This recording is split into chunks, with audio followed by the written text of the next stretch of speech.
రోజు అదే రాజు ఉంటాడు. కాబట్టి ఈరోజు రవివారం, సూర్యుడు రవి అంటే మంత్రి చంద్రుడు. ఆ భగవంతుని వల్ల చంద్రుడు ఎప్పుడైతే ఉన్నాడో దీని అపోజిట్ ఉంటుంది, విరుద్ధం. ఎట్లా అంటే సూర్యుడు ఎంత వేడి ఉన్నాడో, ఎంత చల్ల ఉన్నాడో చంద్రుడు. కాబట్టి రాజు ఎటువంటి ఉంటేను మంత్రి మీద ఈ యొక్క యావత్ ప్రపంచం దొరుకుతుంది. కాబట్టి మంత్రి మాత్రం చంద్రుడు ఉన్నాడు. సేనాధిపతి రవి, సేనాల మీద మళ్ళీ రవినే ఉన్నాడు. సస్యాధిపతి గురుడు ఉన్నాడు. ధాన్యాధిపతి కుజుడు ఉన్నాడు. అర్ఘ్యాధిపతి మళ్ళీ రవి. రసాధిపతి మాత్రం శని.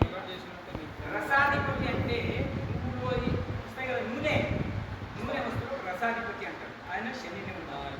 నిరసాధిపతి బుధుడు ఉన్నాడు. నిరసం అంటే ఏదైతే ఇంత నూనె ఉందో దానికి నిరసం.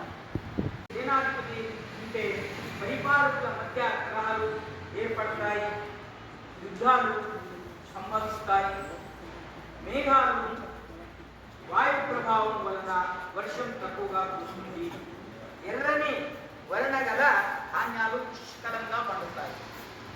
ఎర్రని అంటే గొడ్లు, తర్వాత బెల్లము, తర్వాత కందులు, శనగలు, తల్లి అన్నారు వేరుశనగ అంటే తెలుగు రాదేమనుకోవచ్చు, మిరపకాయ, మిరప